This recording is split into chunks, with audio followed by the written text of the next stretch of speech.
13টি অঞ্চল নিয়ে স্বাভাবিকভাবেই সাংগঠনিক পর্যায়ে এই বিধানসভা ক্ষেত্রের উপরে 3টি নির্বাচনী কমিটি রয়েছে। আমাদের আজকে আরগোয়াল মথুরা দুটি অঞ্চলের নেতৃত্বদের আহ্বানে আমাদের সহকর্মী সহযোদ্ধাদের বিশেষ করে এই দুটি অঞ্চলের পবিত্র ভোটারগণকে আহ্বান করা হয়েছিল নির্বাচনী একটি সভা করার লক্ষ্যে। আমাদের এই দুটি অঞ্চলের নির্বাচনী কমিটির চেয়ারম্যান অপরেশ সাঁতরা মহাশয়, কনভেনার হিসেবে রয়েছেন আমাদের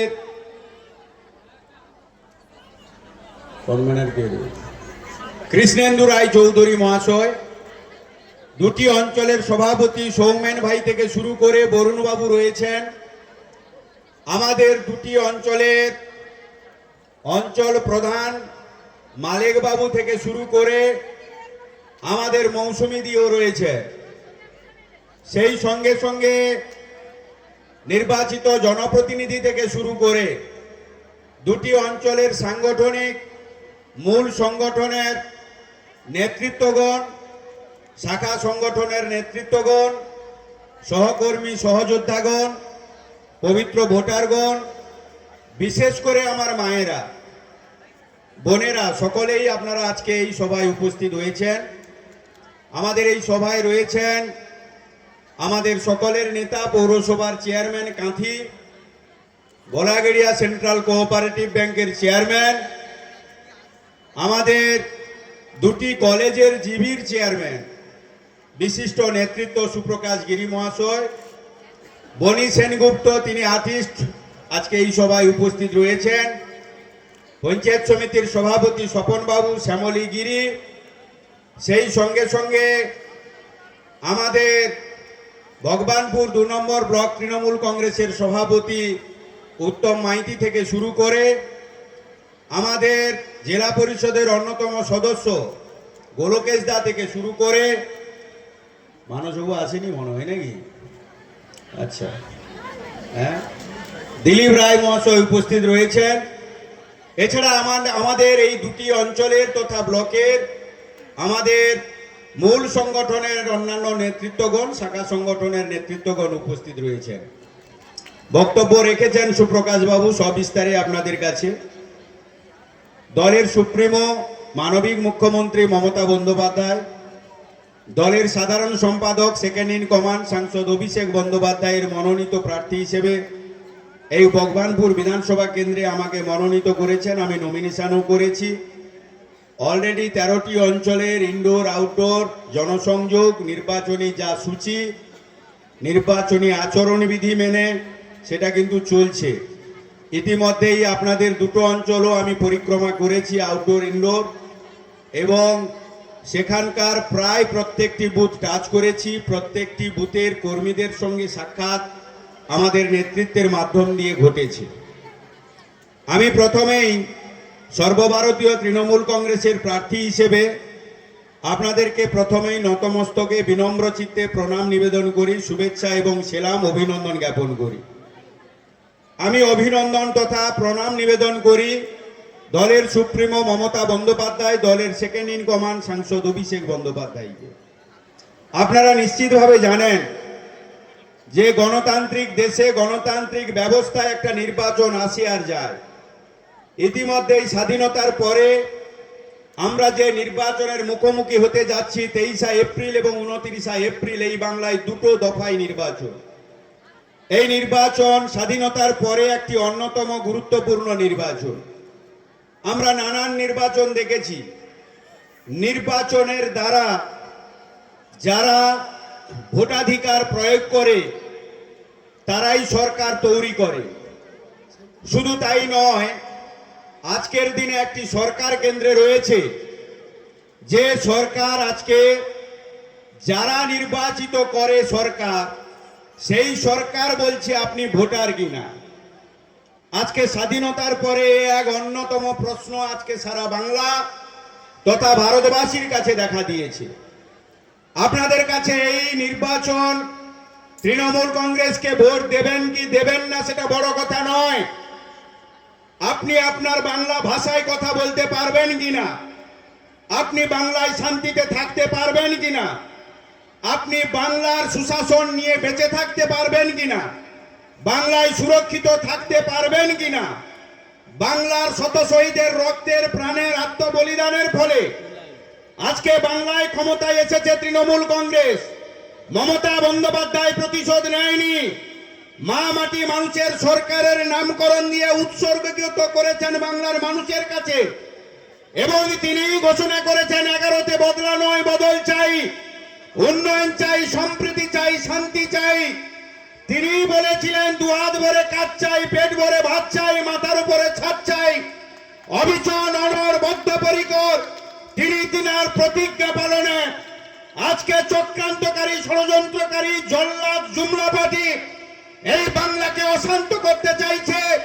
গণতান্ত্রিক প্রক্রিয়ায় 12 বছর ক্ষমতায় থাকাকালীন 14 সালের লোকসভা, 16 সালে বিধানসভা, 19 সালের লোকসভা, 21-এর বিধানসভা, 24-এর লোকসভা, প্রত্যেকটি নির্বাচনে থাপ্পড় মেরে ইভিএমে ঘাসের উপর জোড়া ফুলের প্রতীকে ভোট দিয়ে বাংলার জনগণ বুঝিয়ে দিয়েছে বাংলা কাকে চায়, বাংলার মেয়ে মমতা বন্দ্যোপাধ্যায়কে চায়।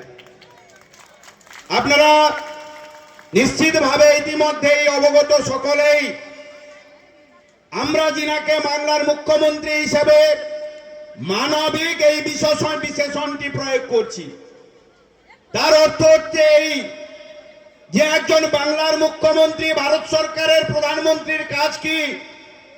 বাংলা তথা ভারত সরকারের কাজ হচ্ছে ভারতবাসীকে সুরক্ষিত রাখা, সুশাসন দেওয়া, ভারত সরকারের পরিষেবা পাইয়ে দেওয়া। আজকে বাংলার মা মানবিক মুখ্যমন্ত্রী মমতা বন্দ্যোপাধ্যায় তিনি রাজধর্ম পালন করছেন।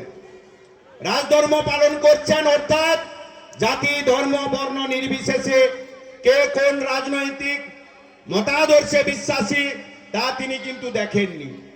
আজকে তিনার মস্তিষ্ক প্রসূত যা কিছু প্রকল্প, জন্মালে শিশু সাথী, মরলে সমব্যথী, পরিশেষে যুব সাথী, কন্যাশ্রী, রূপশ্রী, আনন্দধারা, লক্ষ্মী ভান্ডারের মধ্য দিয়ে নারী ক্ষমতায়ন, নারী স্বাধীনতা, নারী শিক্ষার প্রসার, আজকে 50% রোস্টার ত্রিস্তর পঞ্চায়েতের নিয়ে এসে মানবিক মুখ্যমন্ত্রী মমতা বন্দ্যোপাধ্যায় নারীদের যে সম্মান দিয়েছেন, গুরুত্ব দিয়েছেন, অধিকার দিয়েছেন। আর এই জুমলা পার্টি, ভাঁওতাবাজ পার্টি, তারা নাকি নারীদের নিয়ে নানান কথা বলে। আমাদের দিদি মানবিক মুখ্যমন্ত্রী মমতা বন্দ্যোপাধ্যায় অভয়া নিয়ে নানান চিৎকার জুমলা পার্টি, জনতা পার্টি, ভারতীয় জনতা পার্টি করে এসেছিলেন। মানবিক মুখ্যমন্ত্রী মমতা বন্দ্যোপাধ্যায় 72 ঘন্টার নোটিশে বিধানসভা তিনি করলেন, বিধানসভায় বিল পাস করলেন। বিলটির নাম কি ছিল? অপরাজিতা বিল। আর এই অপরাজিতা বিল গেল কোথায়? রাজ্যপালের কাছে। রাজ্যপাল পাঠালো কোথায়? রাষ্ট্রপতির কাছে। রাষ্ট্রপতি এখনো অনুমোদন দেয়নি, আইনি স্বীকৃতি পায়নি অপরাজিতা বিল। অথচ বলছে নারীরা নাকি সুরক্ষিত নয়। নারীদেরকে সুরক্ষিত রাখার লক্ষ্যেই তো তিনার বুকের পাটা আছে বলেই 72 ঘন্টার নোটিশে অভয়ার অপরাজিতা বিল বিধানসভায় পাস করেছেন। কেন অনুমোদন দেননি জানেন? কেন দেননি? ক্যাপিটাল পানিশমেন্ট তাদেরই হবে, অর্থাৎ ফাঁসির দড়ি, ধর্ষণের দায়ে গলায় ঝুলবে। একদম বুস্তর থেকে রাজ্য, রাজ্য থেকে কেন্দ্র পর্যন্ত ভারতীয় জনতা পার্টির নেতা কর্মীদের গলায় ঝুলবে বলে তারা অপরাজিতা বিলের অনুমোদন আজও পর্যন্ত দেয়নি। আজকে যে সরকারটা ক্ষমতায় 14 সালে এসে বলেছিল 2 কোটি বেকারের চাকরি প্রতি বছর, কালো টাকা বিদেশ থেকে নিয়ে এসে অ্যাকাউন্টে 15 লক্ষ করে টাকা দেবে, দ্রব্যমূল্য নিয়ন্ত্রণ করবে, সুশাসন দেবে। গ্যাসের মূল্য কোন জায়গায় গেছে? পেট্রোল ডিজেলের মূল্য কোন জায়গায় গেছে? সার ওষুধের মূল্য কোন জায়গায় গেছে? লিখে রাখুন, নির্বাচন মিটে যাওয়ার পরে গ্যাসের দাম কোন জায়গায় যায়। লিখে রাখুন, এই নির্বাচন মিটে যাওয়ার পরে ভারত সরকার এনার্জি লকডাউন করবে করবে করবে। যেমন আমরা করোনার সময় দেখেছিলাম লকডাউন, এনার্জি লকডাউন করবে। গ্যাসের সংকট দেখা দেবে এই ভারত সরকারের কাছে। স্বাভাবিকভাবেই একটি সরকার দিচ্ছে আর একটি সরকার নিচ্ছে। দিচ্ছে দিদি আজকে জিএসটির টাকাও আমার বাংলার সরকারকে দেয়নি।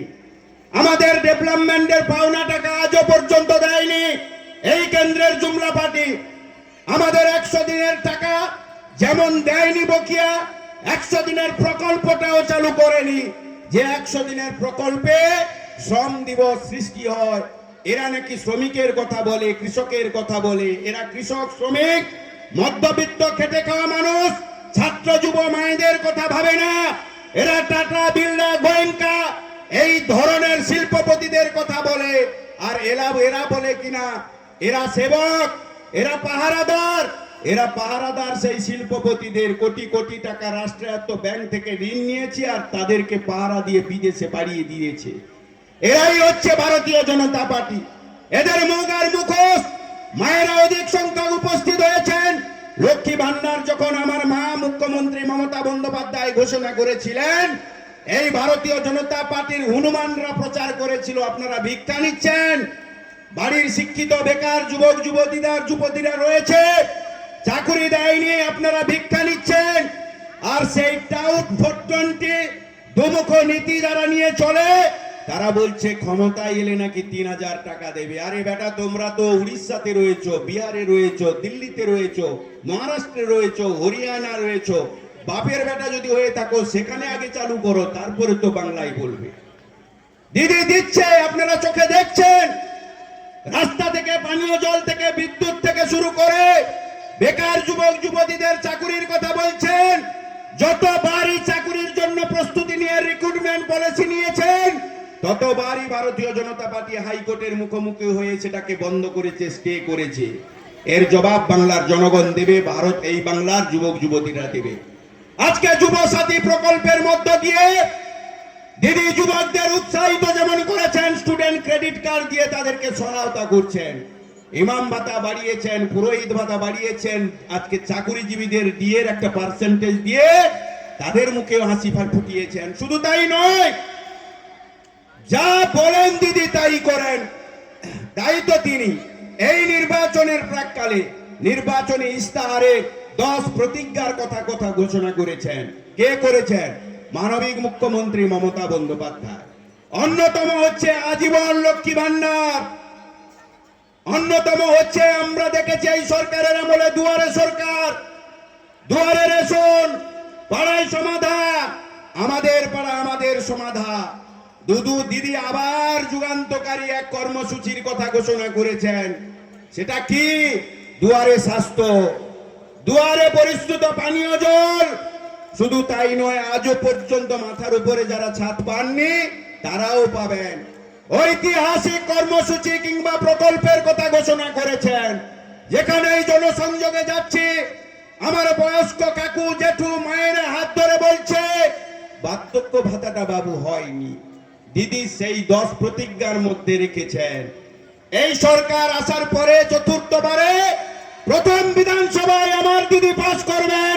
প্রত্যেক পরিবারের ষাটুরদের যারা রয়েছেন, কাকু জেঠু আমার মায়েরা লক্ষ্মী ভান্ডারের মতো পাবেন। কে কোন ধর্মের, কে কোন বর্ণের, কে কোন জাতির, কে কোন রাজনৈতিক মতাদর্শে বিশ্বাসী তিনি দেখবেন না।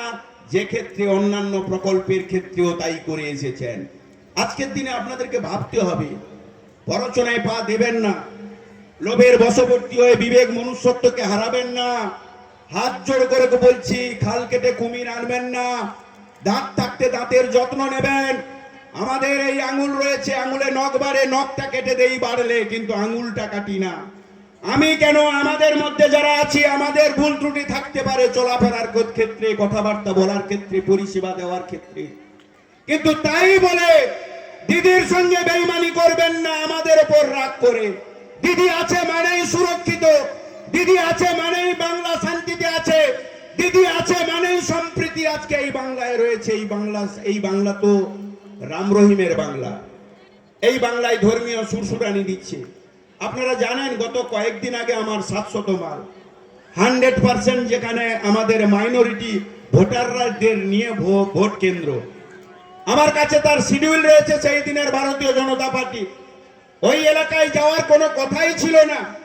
উদ্দেশ্য প্রণোদিত ভাবে গন্ডগোল পাকানোর লক্ষ্যে ভারতীয় জনতা পার্টি সাম্প্রদায়িক সুরসুরানি দিয়ে, ধর্মীয় সুরসুরানি দিয়ে গোটা এলাকাকে একুশের মতো বানচাল করার যে প্রবণতা, পূর্ব পরিকল্পিত চক্রান্ত ষড়যন্ত্র করার চেষ্টা করেছিল, করতে কিন্তু পারেনি, ব্যর্থ হয়েছে। আমার 3টা সহকর্মী কিন্তু আক্রান্ত হয়েছে, হেড ইনজুরি হয়েছে, 7 জন অ্যারেস্ট অবস্থায় রয়েছে। শুধু তাই নয়, আমার ওখানকার গ্রাম পঞ্চায়েতের প্রধান মালেক ভাইকেও তারা কেসের মধ্যে অন্তর্ভুক্তি করিয়েছে। আইনি লড়াই লড়বো আগামী দিনে। যদি কেউ মনে করে থাকে 21-এর ন্যায় ভণ্ডামি করব, জুয়ার চুরি করব, 21-এর ন্যায় ভয় দেখাবো, ভোট লুট করব, পলিং এজেন্ট বসতে দেব না, বাপের বেটা যদি হয়ে থাকে, এই 26-এর 23 তারিখে সেই অপেক্ষায় থাকুন। আমরাও প্রস্তুত, কর্মী প্রস্তুত, সহকর্মী প্রস্তুত, সহযোদ্ধা প্রস্তুত। গণতন্ত্রের ন্যায় উৎসবের মেজাজে পবিত্র ভোটারগণ, জনতা জনার্দন হাসতে হাসতে নাচতে নাচতে গিয়ে আপনি আধা সামরিক বাহিনী রাখুন আর ওয়েবকাস্ট ক্যামেরা বাইরে ভিতরে রাখুন। আপনার স্মরণে রাখবেন দিদির মুখ, ইভিএম এ 3 নম্বরে টিপবেন ঘাসের উপর জোড়া ফুল। মানব পড়ুয়াকে দেখে ভোট দেওয়ার দরকার নেই, স্মৃতিতে রাখবেন দিদির মুখ, ইভিএম এ টিপবেন ঘাসের উপর জোড়া ফুল। আর দিদিকে চতুর্থবারের ক্ষমতায় নিয়ে আসার ক্ষেত্রে আজ থেকে রাতকে দিন করবেন, দিনকে রাত করবেন। শুধু অনুরোধ আর আশীর্বাদ চাইছি, আবেদন করছি। সময়ে না থাকতে পারি, অসময়ে আপনাদের কাছে থাকবো, পাহারাদার হিসেবে, সেবক হিসেবে এবং পোস্ট অফিসের পিয়নের ন্যায় নিশ্চিত